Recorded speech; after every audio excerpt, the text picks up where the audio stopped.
నేను రాసినటువంటి పుస్తకం ధ్యాన శాస్త్రం. దాంట్లో ఇంకొక టాపిక్ ఏమిటంటే ధ్యానం చేస్తే అన్న టాపిక్. దీని గురించి కొంచెం తెలుసుకుందాం. ధ్యానం గురించి ఇంకా కొన్ని విషయాలు మనం తెలుసుకుందాం. నీటిలో మునిగితే స్నానం, శ్వాసలో మునిగితే ధ్యానం అన్నారు పత్రిజీ.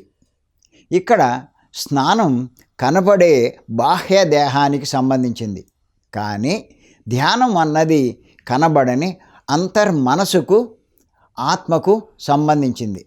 స్నానం చేస్తే దేహం శుభ్రంగా ఉంటుంది, కానీ ధ్యానం చేస్తే మనసుకు శాంతి, ఆత్మకు ఆనందం లభిస్తుంది.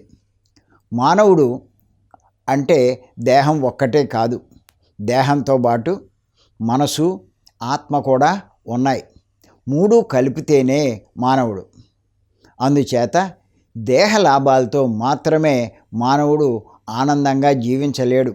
దేహంతో పాటు మానసిక సమస్యలు పరిష్కరించుకోవాలి, ఆత్మను పట్టించుకోవాలి. అప్పుడే జీవితం ఆనందంగా ఉంటుంది. అందుచేత ప్రతిరోజు స్నానంతో పాటు ధ్యానం కూడా చెయ్యాలి. అంతేకాదు, మానవుని బాహ్యం కంటే అంతరం గొప్పది కాబట్టి ధ్యానం ఎక్కువ చెయ్యాలి, ఎక్కువసార్లు చెయ్యాలి. మనం స్నానం చేస్తే బాహ్యశుద్ధి మాత్రమే జరుగుతుంది, కానీ ధ్యానం చేస్తే అంతర్శుద్ధి జరుగుతుంది. మంచి గుణాలు ఉంటాయి, మంచి పనులు చేస్తాం, జీవితంలో సమస్యలు ఉండవు, శాంతి, ఆనందం లభిస్తాయి. మొక్కకు వేరు ఎలాంటిదో మానవులకు ఆత్మ అలాంటిది. వేరును పోషిస్తే మొక్క నుంచి మంచి పుష్పాలు ఎలా వస్తాయో, అలాగే ఆత్మను పోషిస్తే మానవ జీవితంలో ఆరోగ్యం, శాంతి, ఆనందం, ధర్మం, సత్యం, అహింస, ప్రేమ లాంటి పుష్పాలు లభిస్తాయి. కనిపించే మొక్కకు కనపడని వేరు ఎలా ఆధారమో, అలాగే కనిపించే శరీరానికి కనపడని ఆత్మ అలా ఆధారం.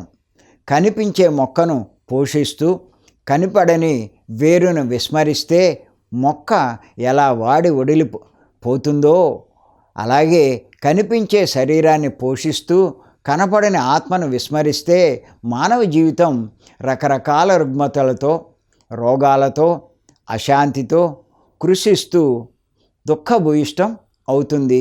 జీవితమే వ్యర్థం అవుతుంది. సహజంగా మానవులు కనిపించే శరీరాన్ని పట్టించుకుంటారు, కానీ ఆ శరీరానికి ఆధారమైనటువంటి కనపడని ఆత్మను విస్మరిస్తారు. అందుకే మానవ జీవితంలో ఇన్ని రకాల ఇబ్బందులు.